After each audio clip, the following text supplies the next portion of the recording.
Pababa na kami sa lawa. Tapos iikot kami doon. Baka may mga kakaiba kaming makita.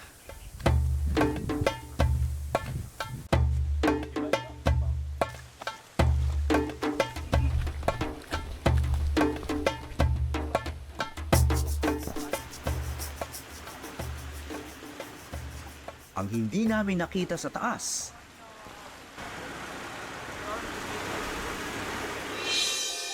bumulaga sa amin nang tumingala kami.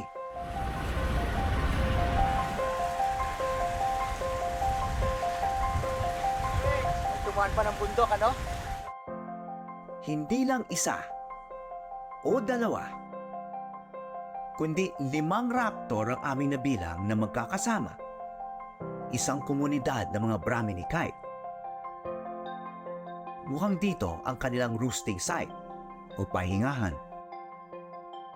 Ang Brahmini kite ay kilala rin sa tawag na red-backed sea eagle. Ang iniikutan nila ay bahagi ng Taal Lake na may pinakamakapal na gubat. Matarik ang bundok at mahirap tayuan ng bahay. Kaya ayun, tila walang nanggugulo sa kanila rito. Pag hindi kasi alam ng tao kung ano yung kailangang proteksyonan, hindi niya mamahalin eh. Wala siyang pakialam eh.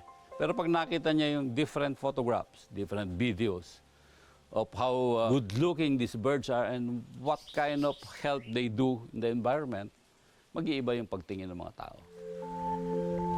Maaari nating isipin, kapag dumami ang mga gaya nila Alain, Lowell at Jobs na nag-uuwi ng mga larawang ganito, may pag-asang dumami rin ang mga nagahari sa langit.